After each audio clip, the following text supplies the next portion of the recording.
तीजड़ी माता हिंदोरे लोडे, राणी पूजे राज सां, असीं पूजो सुहाग बाग सां। तीजड़ी माता हिंदोरे लोडे, राणी पूजे राज सां, असीं पूजो सुहाग बाग सां। तीजड़ी माता जी जय। असुल वॾी कथा तीजड़ीअ जी। कंहिं समय जी ॻाल्हि आहे त हिक शहर में लक्ष्मी चंद नाले विद्वान ऐं दानी पुरुष रहंदो हो। हिन खे 2 पुट ऐं हिक धीअ हुई। हू निहायत सुखी हो। हिन पंहिंजे धीअ रूपवंतीअ जी शादी हिक ॿिए देश कराए छॾी। हिन जा 2 पुट अञा नंढा हुआ। हिक ॾींहुं पंडित घुराए हिन यज्ञ कराइण लाइ मुहूर्त कढायो। पोइ पंहिंजे ॿिन्हिनि पुटनि खे पंहिंजे भेण खे वठी अचण लाइ होॾां मोकिलियाईं। हू जॾहिं उते पहुता त भेण खे चयाऊं त पिताजिन यज्ञ कराए रहिया आहिनि, सो अव्हां खे यादि कयो अथनि।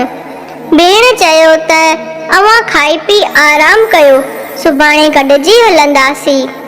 भाउरनि भेण खे गॾिजी खाइण लाइ चयो, पर जीअं त संदसि भेण खे तीजड़ीअ जो विर्त हो, उन करे खेनि चयाईं त राति जो गॾिजी खाईंदासूं।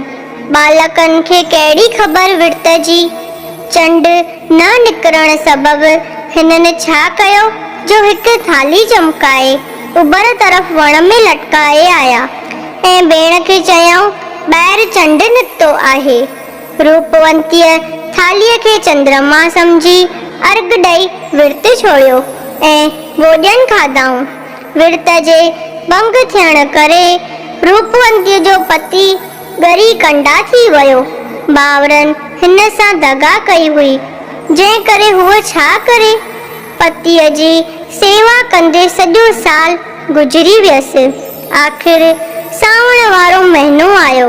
ऊंदाहि तीज तिथीअ ते तीजड़ीअ जो विर्त रखी राति जो कचे खीर मां थोरो पंहिंजे पतीअ जे वात में विधाईं त संदसि पति चाक चङो भलो थी पियो। पोइ पाण भोॼन खाधाईं। जेको प्रेमी तीजड़ीअ जो विर्त रखी कथा कंदो या ॿुधंदो त उन जा सभु दुख दूर थी वेंदा। सभई चओ तीजड़ी माता जी जय। स्तुति तीजड़ी माता जी।